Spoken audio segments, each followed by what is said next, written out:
It's great having you all here. It's less than 2 weeks to election 2020. Who would have thought that we're going back to the polls already?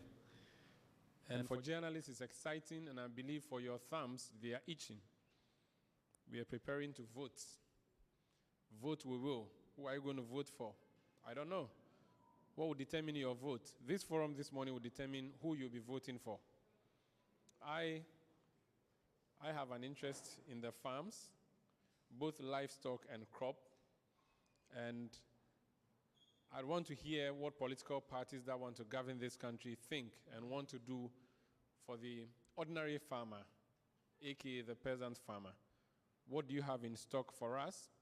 That's the story we are coming to listen to this morning. And there may be a few of us here because of COVID, but there are millions others who are watching us on the various streams that we are providing for this forum this morning. And I believe it's going to guide your thumb when you go to vote, whether it will be number 1 or 2 or others. Pardon me, the rest of the people who are on the ballot.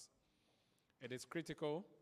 It is the Agriculture Manifesto Forum.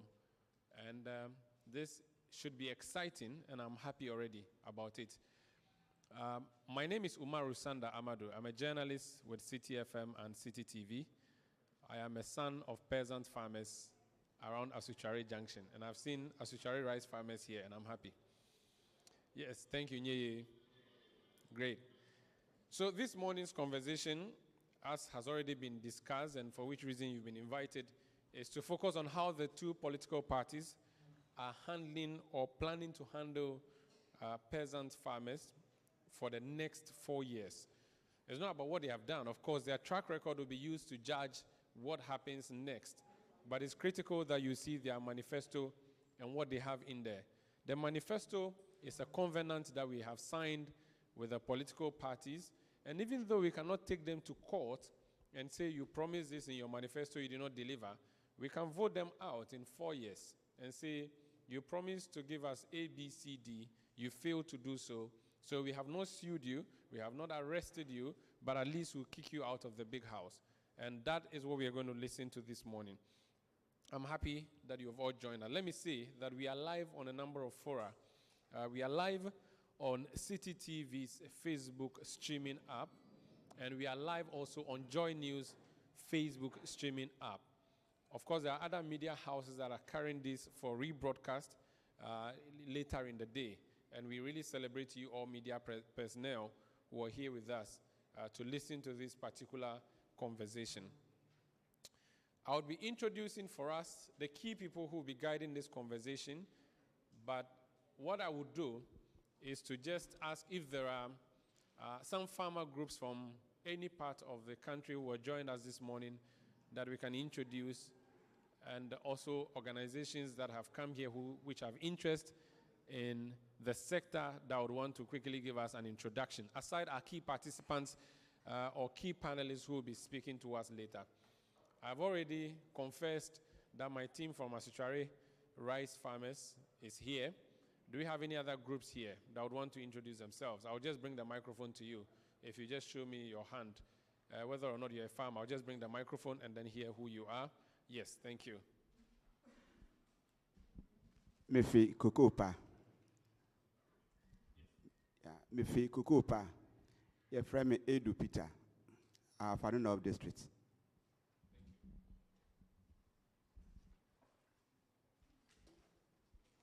Hello.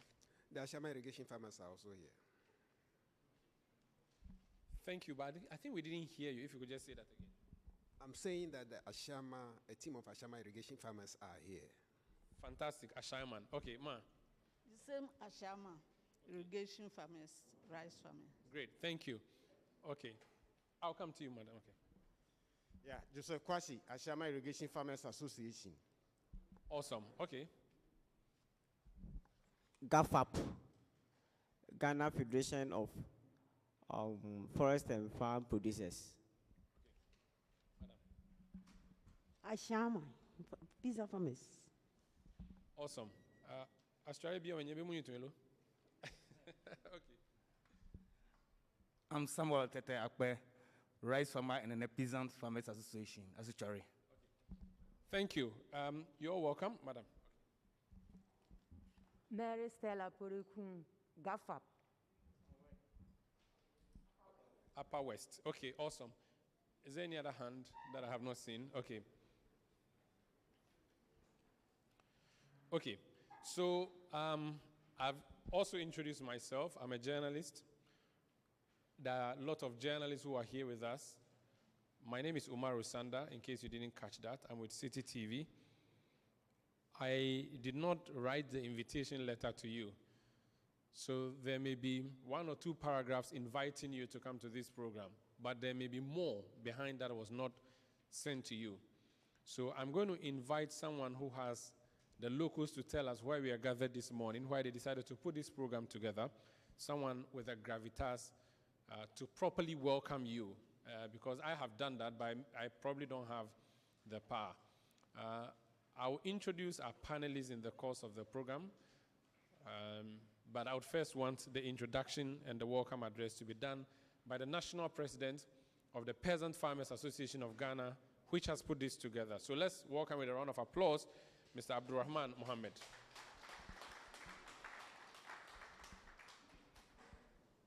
So Abdurrahman Mohammed will give us the welcome address and, of course, the purpose of this morning's gathering to guide the conversation moving forward here at this forum.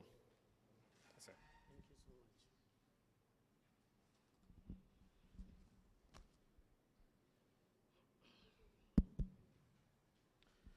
so much.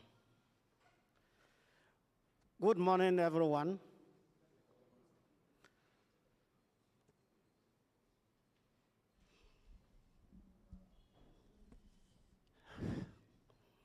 I just want to use this opportunity to welcome our 2 big political parties in Ghana. The Deputy Minister of Agric from the MPP, and also Mr. Harry Yamson, spokesperson of the NDC in Agric. I warmly welcome you to this important occasion. I also welcome all of you, especially the media that are present, farmers, other farmers who have joined the Peasant Farmers Association here. I welcome all of you to this important meeting. To get to the point, we started engaging political parties leaders in 2012 to listen to them and know and see what they have for the peasant farmers. We are peasant farmers. We cut across the whole country, and we are doing our best. The politician will bear with me that any country that there is peace in the country, you boast that there is food abundant in that country. That is why there is peace. So without peace, the politician cannot rule this country. So I thank the Peasant Farmers Associations and the general farmers in Ghana who are doing their best to produce for our nation. I am just trying to see what these 2 main parties have for us in their manifestos, so that it will give us the thinking coming 7th December to decide. We are going to decide based on what we are going to receive from them. Gone are the days people vote without knowing what they vote for. This is not the time. Today, we vote for policies that will help the country and help the peasant farmer. That is our duty. So we have invited you to listen to you, to tell us what you have for us. I also want to urge all the political parties that the country is peace, and therefore there should be peace in the country. We have done our role by producing for the country. Even when COVID-19 came, we didn't give up. We have to come out massively and produce enough food for the country. I think without food, if there were no food in the country, we will not be talking about elections 2020. Even though the plan is 2020, it could be shifted to another year, provided there is no food in the country. But yet we are holding the elections. So I think that the farmers have done their best, and they have done the right thing to do. We have produced enough food for the country. So 2020 elections, coming December 7th, we want to see peace. And then, before the election, within the election, and after the election, there should be peace in the country. Let me use this opportunity again to welcome all of you for you've been here, because this is the time that politicians everywhere are running here and there to make sure that they put things in place for themselves. Thank you so much. Thank you. And I wish you a successful discussion, which I'm also part. Thank you. Thank you so much. We're going to elect a president on December 7. You already know you are a president, and you're a president of a very significant bloc. You're a president of the food group. I want to be in your party. Thank you, thank you. And I think it's also only fair to appreciate the politicians who are here, because this is the most critical moment for them. 13 days to elections. To get a politician to even pick your call is a problem. So if they are able to come to your function, is worth celebrating. So I think we should acknowledge the presence of Deputy Minister for Agriculture, Honorable Sagri Bambangi. Sir, please give us a wave. We are happy you joined us. Mr. Harry Yamson speaks for the NDC on agriculture. Mr. Yamson, please give us a wave. Thank you.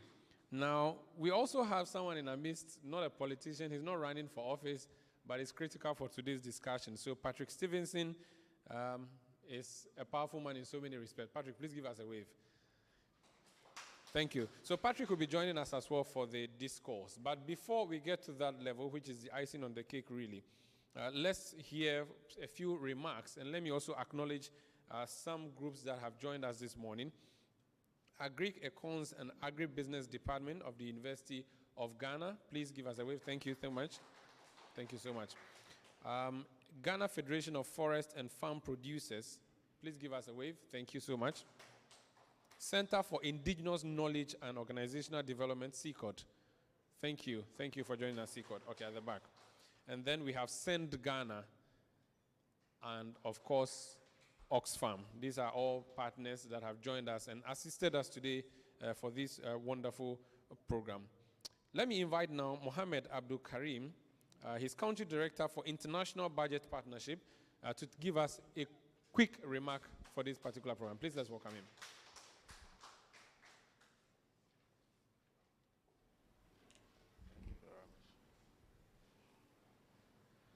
Good morning, ladies and gentlemen. I want to ride on the previous protocols to give you just a short statement, as Mauro has indicated. I'm Abdul Karim Muhammad, and I represent International Budget Partnership. As it has become the custom in our country, in the lead up to general elections, all the major political parties put forward their policy propositions covering the various sectors in the form of their manifestos. Now, we know that policy propositions are not prepared in a vacuum. It must be situated within a context, and it must have a target of beneficiaries. With regard to the agri sector, I will say the beneficiaries are diverse. We can first talk about the farmers, but you and I know that all of us are ultimate beneficiaries because, as the president of Peasant Farmers said, if there is no food, then there will not be any peace. Now, our simple role this morning is just to explore these policy propositions that have been put forward by both the NDC and the MPP, and to try to understand them better. Most of the time, these are captured in documents which are quite high level. Most of our people do not even have the opportunity to look at this document, let alone understand what they are saying. So for us at International Budget Partnership, what we thought of was to create this opportunity to have this forum so that the leaders of these leading political parties will engage with the farmers and try to clarify the policy propositions that they are putting forward for farmers to see to what extent these are aligned to their own interests and ambitions. And so if we are here today, I think it's a great opportunity for all of us who are here, both the farmer groups as well as the media, for us to interrogate the issues as being proposed by these two political parties. At International Budget Partnership, where our interest lies most is how do these connect with government fiscal policy decisions. We can have very lofty ideas of what we want to do in terms of changing the lives and livelihoods of farmers. But the question we ask ourselves is, how are these feasible within the fiscal context, given all the challenges and opportunities that may exist? So if we are here this morning, as International Budget Partnership, ours will be to also provide the necessary backstopping that will be required in terms of the fiscal dimension to help us all have a successful program. I will not say much because my colleagues from Oxfam will also have to make a short statement. So we wish you all a successful deliberation, and we are around. If you have any challenge that you will need our support, we'll be willing to give you that. Thank you very much. Thank you so much, sir. Thank you. We really appreciate your comment and contribution and remarks on this particular conversation. And still, the same respect as giving and taking responses from our sponsors and supporters and donors for this forum. I'm going to invite now Oxfam, a very critical organization in this. And to speak to us this morning is Mohammed Anwar Sadat Adam. He's head of programs and campaigns at Oxfam in Ghana. Sir. Thank you. Thank you, Umar. Good morning, ladies and gentlemen. It was supposed to be my country director who was asked to be here to make these remarks, but he's asked me to represent him in this forum. So if I speak well, the credit goes to him. If I goof, please blame me. I also want to acknowledge that I'm standing in front of my professor who taught me economics about 20 years ago. And so if I speak well this morning, the credit goes to Honorable Dr. Sagre Bambangi. And if I do not do well, then he will blame me for not being a good student. That was just on the lighter note. To start off, on behalf of Oxfam in Ghana, we are also happy to be part of this forum. We have a very long relationship with the Peasant Farmers Association, which of course started several decades ago. We have been in this country supporting the work of farmer organizations and other civil society to seek ways of better policy design and implementation that will go to benefit farmers and the general citizens of Ghana. And so when we were invited to be part of this, we were happy. Why? Because we think that this is one of the platforms where citizens, especially farmers, get an opportunity to have direct engagement with policymakers and to understand what policy propositions that they are making to address their peculiar needs as peasant farmers in this country. We are also happy because such fora provides opportunity to start to engage and start to talk about issues around social accountability. And so we are hoping that this is not just going to be a one-off forum, and that after the elections, we will have opportunities to engage again both political parties, to continue to have such engagement so that the voices of peasant farmers in this country are always heard in the policy planning and implementation process. We do hope that at the end of today, our farmers and all of us in this room and those who are joining us outside of this room will have better understanding of what our political parties are proposing to address the key challenges that we face in the agriculture sector. But significant, important aspect of this discussion for us in Oxfam is related to how we are going to deal with the structural and the systemic issues in agriculture. We have in the past been just dealing with largely the symptoms. And so the structure of our agriculture has not changed since independence. So how are our political parties going to address these systemic and structural challenges that we face in the agricultural sector to make sure that it becomes a sector that is beneficial to all, the farmers, the citizens, and especially our mothers and the youth who want to go into agriculture. With these few words, I want to say thank you and wish all of us a successful forum that at the end of the day, we will leave this room happy and be able to make informed decisions regarding 7th December and beyond. Thank you very much. Thank you so much. Your country director will be proud of you. You did a good job. Thank you. Now, I have already stated my position as a child of peasant farmers, and I believe one way or the other, we are all connected here to peasant farmers. Now, even if you are not, the food you eat was provided by a peasant farmer, and like our president has said, if there's no food, there shall be no elections, because when you go on the campaign trail, as a politician with a V8, you have to have food in your booth. The state of smallholder agriculture and constraints in Ghana, that's the next conversation we're going to have. And I'm going to invite, and I appreciate if you could help me welcome him with a round of applause, Charles Nyaba, who is head of programs and advocacy at the Peasant Farmers Association of Ghana. Charles? Okay. For the TV to make you look good, you can take off your mask when you're speaking. Thank you.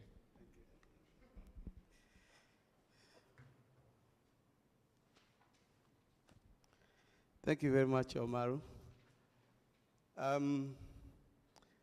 Good morning, invited guests. Honorable Deputy Minister, the NDC spokesperson, my own president, colleague farmers, and the media. I'm extremely excited to be part of this program today. Not because I work with peasant farmers or we are being supported by Oxfam. Yesterday, this time, I was on the farm at Yarba, and I have to rush and come to be part of this program. Tomorrow, this time, I'll be back in Yarba. And if any of you know where Yarba is, you understand what I'm talking about. As we speak, we are struggling to harvest our rice. We don't still know where we are going to sell it. We've already lost a lot through post-harvest losses. And those are the experiences I'll be sharing with you. I happen to also have privilege of having the one who gave me the theory, just like Sadat said, being here. So if I speak well, he will take the credit. If I go wrong, maybe after this, I don't know what will happen. So I also want to acknowledge Professor Irene Ajeri, who is here with us. She's actually been my lecturer and my supervisor as well. So I'll be sharing the experience of myself and the farmers with you this morning. So it will be practical. I'll try as much as possible to share experience, having worked during the NDC regime and then also being in the sector in this current regime, so that we'll have a balanced discussion.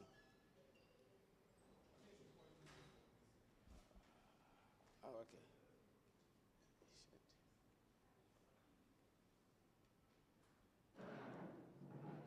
Can somebody help me?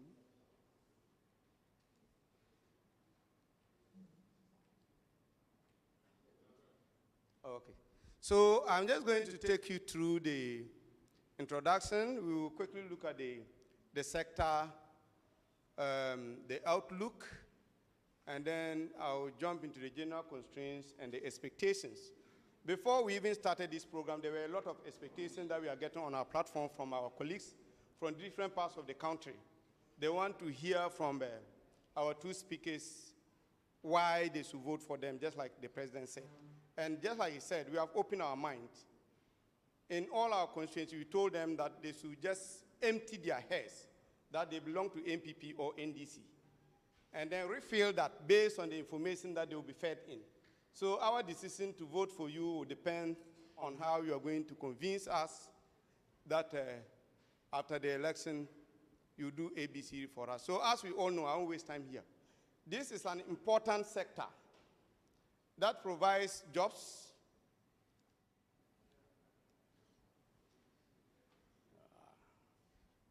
Yeah, this is an important sector that provides a lot of jobs for over 90% of people who live in the rural areas, especially women, youth. And then when you come to the urban centers today, many people are into backyard farming. Prof sitting here is a farmer, a rabbit farmer, and then we have many people who work and still take farming as a side job. In recent times, apart from cocoa and coffee that we could boast some years ago as an export commodity, now we have cashew, we have shea, we have soya, a lot of other commodities that the sector we are able to export that help to stabilize our currency. So that tells the importance of the sector. Food security role. Other countries like the Saharan countries like Mali, Niger, Sudan, they still depend on us for most of the cereals. But we ourselves have enough to eat. We don't have to import all the things that we used to do some years ago. So it means the sector is actually doing a lot. We have a lot of industrial raw material. I think I was happy some days back when I heard that we are banning importation of poultry feed and other things. And then in terms of other raw material for brewing, the sector is doing that perfectly. In some years back that we have to import that for the industries. Incomes and then and livelihoods, it contributes a lot to that. So this is a sector that we don't need to joke with. And I will urge that the two speakers will actually send a message that your leaders will prioritize this sector to lead the sector to develop.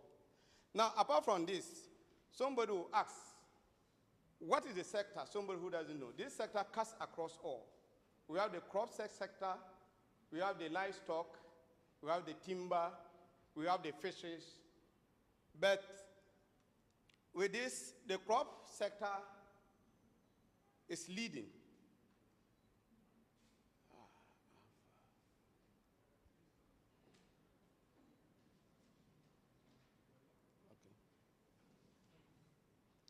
With this, the crop sector is leading, and now we have observed that when you even come to these subsectors that we mentioned about, our focus has always been on only the crop sector.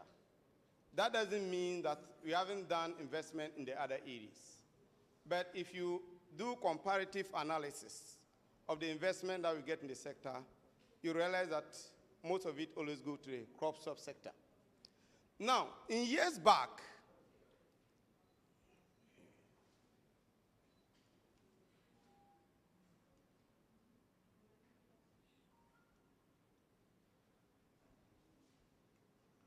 think maybe you have to control it from there. The pointer is not helping me.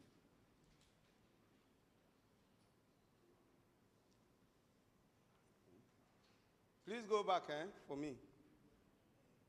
Okay. Go back still. Okay, so now let's come to the table. Yeah. In years back, this was a sector that less in all the other subsectors. If I talk of the other subsectors, I'm talking about the industry, services. Please take me to the table. Yeah, services. Now, in recent times, we just looked at, we did 7 years analysis based on the information we got from Ghana Statistical Service. And it suggests that the sector contribution to GDP, comparing to the other sector, has not been that good, even though a typical economist will tell you that this is okay. As the economy expands, the agriculture contribution narrows. If we are able to create industries, then we are producing to process, and then the people will get jobs in the service sector. But we are not too sure whether that is happening. So as you can see, in 2013, our contribution was around 22%.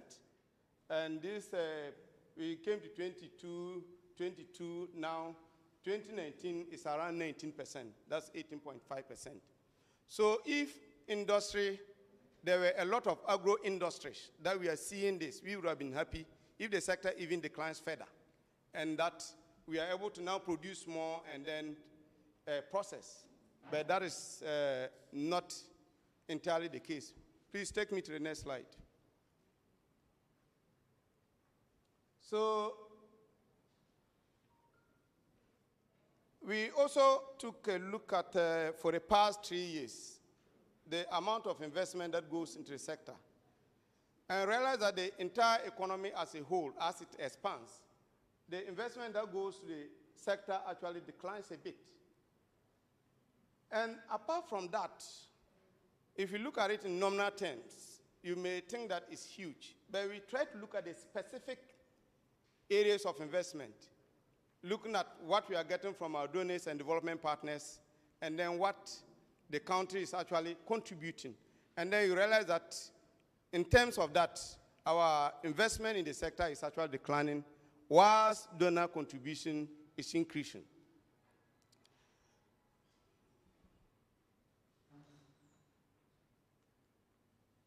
Yeah, so if you take the table here, this is from 2017. The government of Ghana contribution to the goods and services was around 200 million. And then in 2018, it came down to 157 million. There's a huge jump in 2019, 471 million, and then we reduced again in 2020 to 264 million. Now for capital investment, where our interest is, in 2017 again, we had 384 million. That reduced gradually, and now in 2020, we have 225 million. Whilst the contribution from donors and development partners, as you can see, is very huge. Here we have 251 million, down to 95 million in 2019. We didn't get the figures for 2020. Now, let's come to development partners' contribution to capital expenditure. We were 190 million in 2017, and now 384 million. Fine, it's good to receive gifts or support from your development partners. But we have the impression that if you continue to depend on our development partners to invest in important sector, critical sector like this, in the event that we are not getting from them, that will not be too good for us. Apart from that, the likelihood of them detecting how we go about the specific investment areas is high. Meanwhile, we have our own priority as a country. So we think that we should get to a point where, the investment through government of Ghana and internally generated funds are rather higher than what is coming from development partners.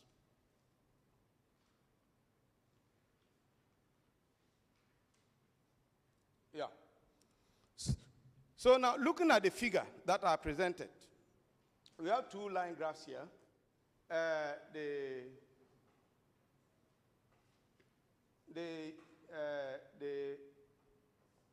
blue one here tells us investment per GDP.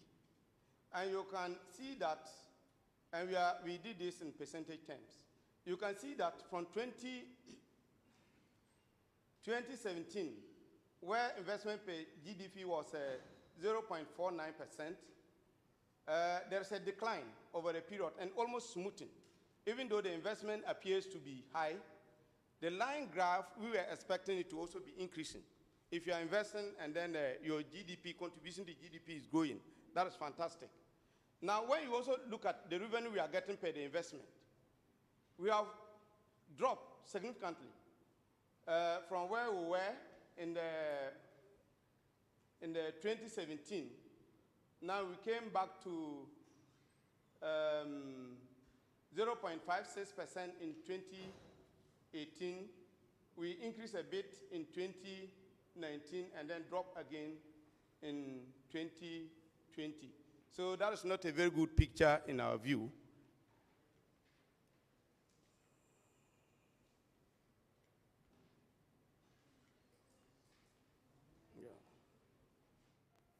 Yeah.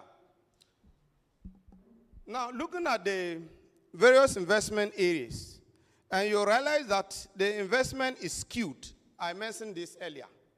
When you take crops, we realize that our focus has been on those crops that are for export. And that also reflects in both NDC and MPP manifestos. You realize that we are putting so much resources in cocoa, for instance, compared to other staple crops. And then the same goes to cashew, which is good, but we think that we shouldn't also forget about our staple crops. Now, when you come to even within the crop subsector, where we are looking at the staple crops, the investment, about more than 70% is on only production. And in this case, fertilizer and seeds, fertilizer and seed subsidy. Fine, we as a farmer, we are happy to get fertilizer at a subsidized price if it's available in good quantity and quality. But we think that in profit-wise, for us, we won't be too impressed that you are able to invest so much in these inputs. At the end of the day, you produce and you are not able to harvest. You harvest, you are not able to store. You store and you are not able to sell. And that is what is happening. In the month of October, I spent the whole period in Kintampo trying to harvest my maize. Getting labor to harvest was a problem. Getting trussers and harvesters was a problem.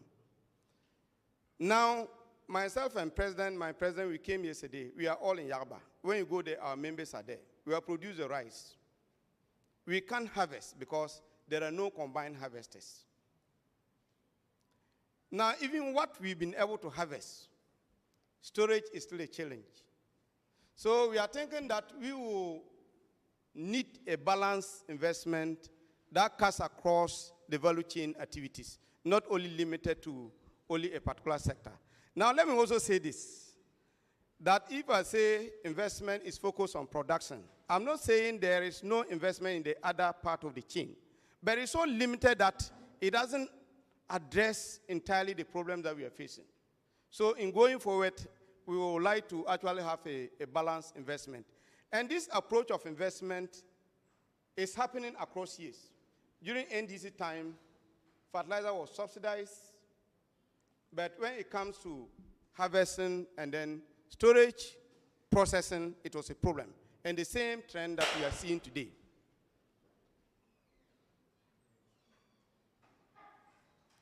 Now, the current challenge that we are facing has to do with even the seed that is subsidized. I personally nearly litigated with some seed companies, and thank God the ministry came in to let the seed company pay for all the seeds that I bought from them, because we bought the germination was very poor. And the same thing that most of the farmers complain. And I hope that minister will take note of that. I know some of these issues will have come to your notice. So we want to see a support in an area that we are getting the quality. I mean, it shouldn't just be that because a seed is subsidized, somebody will go and take grains and sell to us. So in going forward, we'll tighten our ways of handling that. Post-harvest loss issues, to me, if you ask me to prioritize the various activities in the value chain, I would have gone for post-harvest losses. Because if you even struggle to produce on your own, and then you are able to take all what is produced, it makes much economic sense than to put so much money to produce, and then you have to let 50% go because you are not able to harvest. And that is our experience. When you take perishable commodities like tomatoes, tubers, vegetables, the losses that MOFA is providing is between 30 to 50%. Grains, I'm putting them together, but there are variations. Grains is also between 15 to 20%, which is not proper. In some occasions, where we are not able to even harvest and the produce are consumed by fire, you are talking about 100%. Because last year, I harvested half, the half was burned by fire for rice. And there are many rice farmers who are going through the same challenges. Now, we also realize that the main government program that is targeting transforming the sector is Planting for Food and Jobs. Whilst Planting for Food and Jobs is doing well for the crop stock sector, in the area of livestock, apart from poultry, we've not seen much. If you take ruminants like cattle, goat, and sheep, you realize that we've really not done anything at all in that area. The investment in that area is negligible. The country has potential to grow in terms of livestock production, but we still import meat. We get greater quantities of our livestock from Burkina, Niger, and other areas.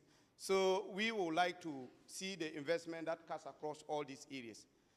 Poultry, even though we are doing well, just yesterday, poultry farmers, I'm also a poultry farmer, poultry farmers have to increase price of their poultry eggs because maize prices are increasing across every part of the country, leading to increase in poultry feed.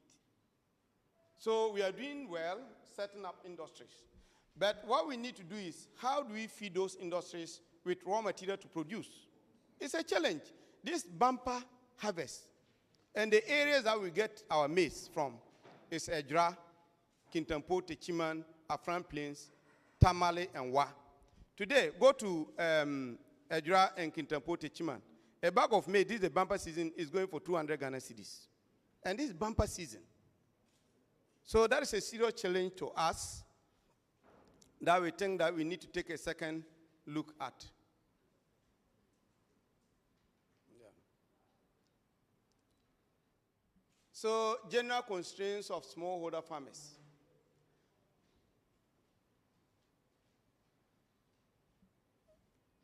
Climate change and its impact on agriculture is something that global leaders are worried about.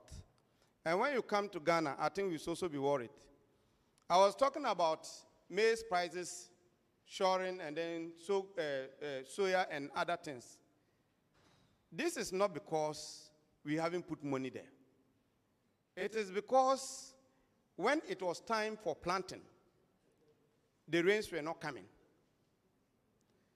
So farmers were expecting to be able to do the minor season where we do the double farming, like the transitional zone. And the farmers who are here with me will attest to the fact that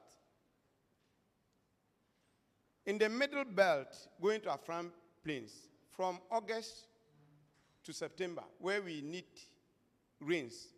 For the maize, no rains. So the minor season farming, we actually cannot get anything because of the drought.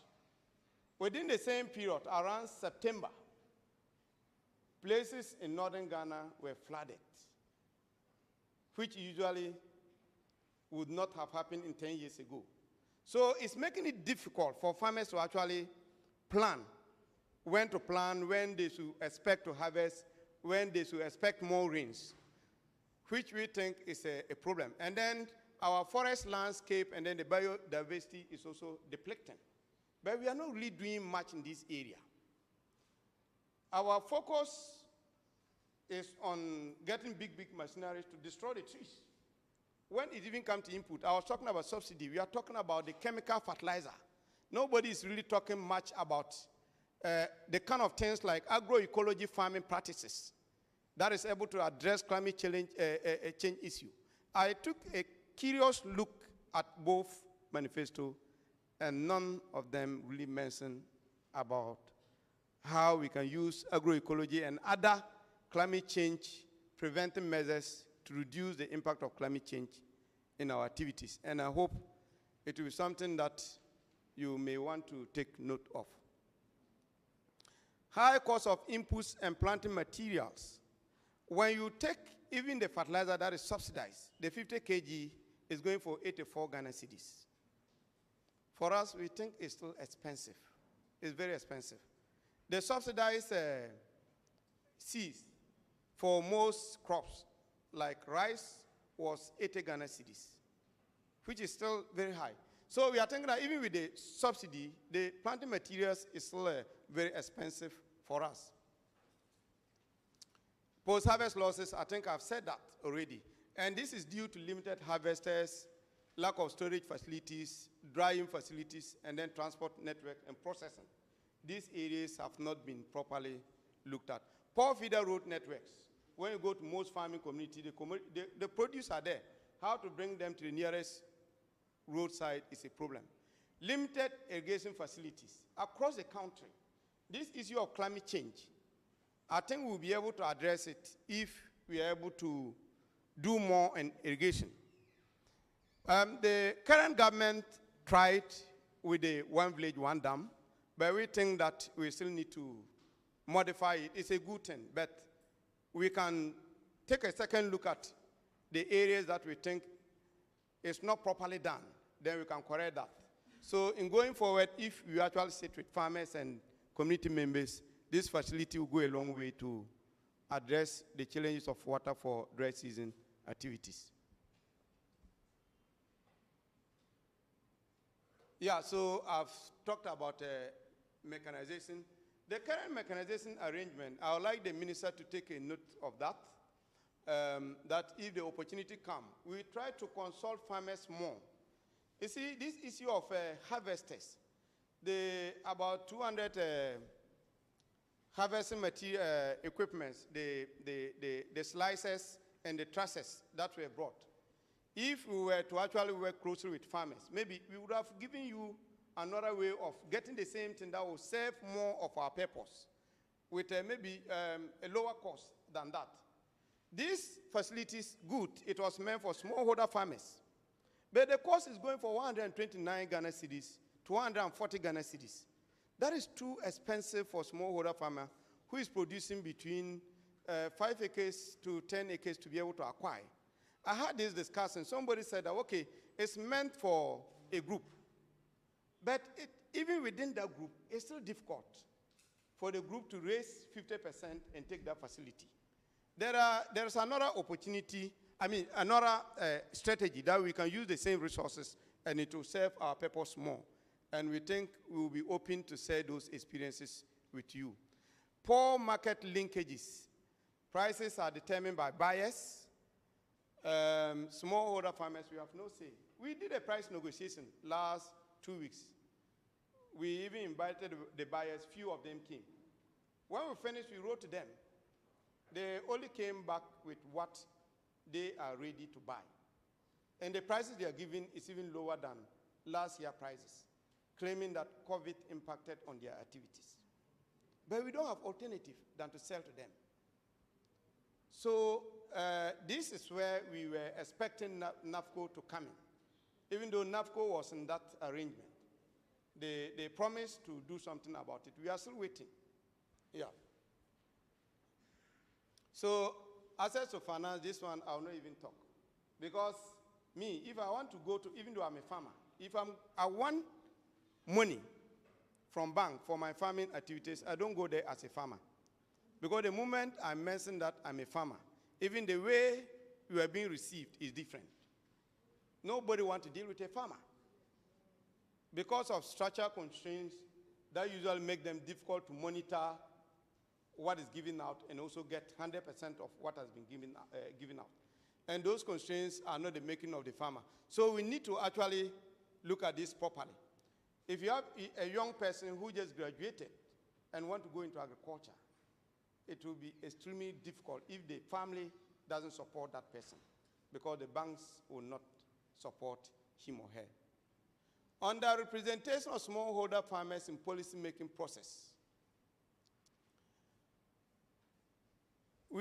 I say this because even the equipment, the mechanization facility, the tractors, the tracers, and all that government always import, we don't have say in it, which we think that is unfair. Because if you bring a large-scale farmer and an investor who is not a farmer, the person is going to bargain for his interests. The person doesn't really think whether what they are bringing will serve the interests of the smallholder farmer or not. And it's because we are left out. We are left out when it comes to government decision-making. When it comes to drafting policies, fine, we are invited. But when it comes to selecting people to join boards and authorities, no, a different group will come.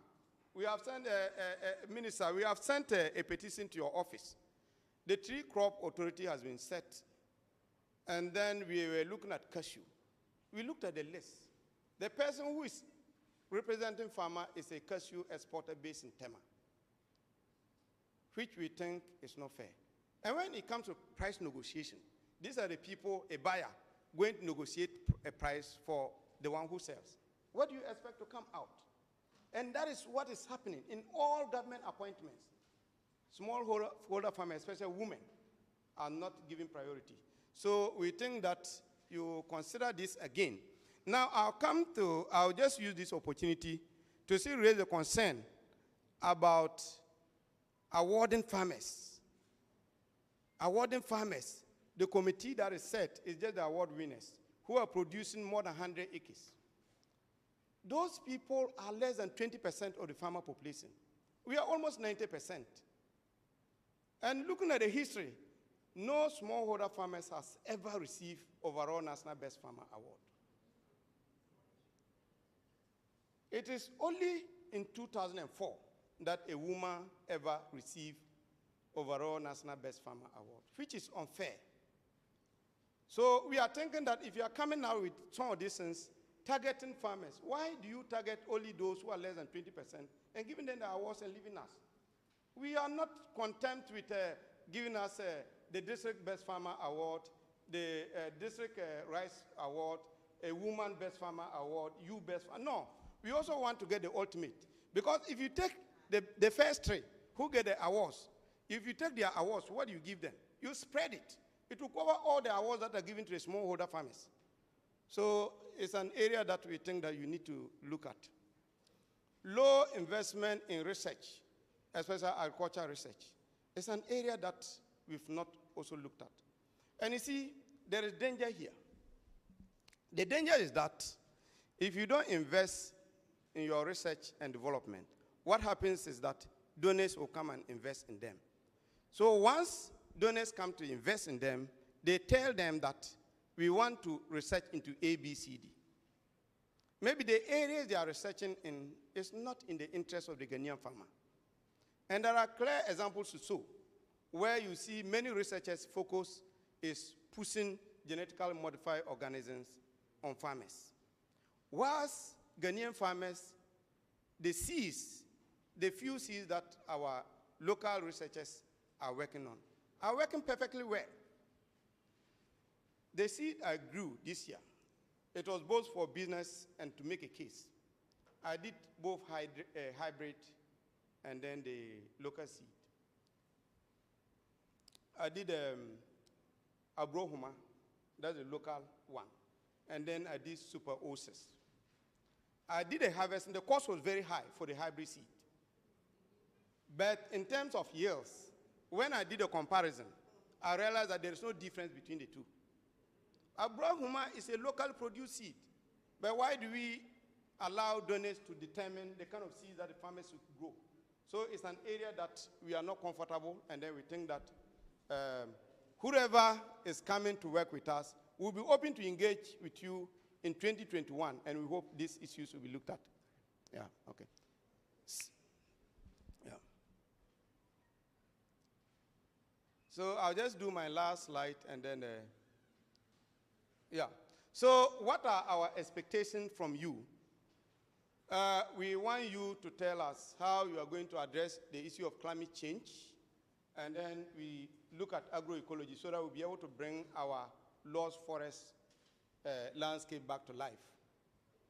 We need to improve on the irrigation and water conservation practices. One village, one dam good, but let's talk and look at the limitations and how we'll be able to address that. Post-harvest losses, we want you to prioritize that. It's very important. We also want balanced investment in value chain activities in terms of input subsidies and mechanization services. That caters for smallholder farmers as well.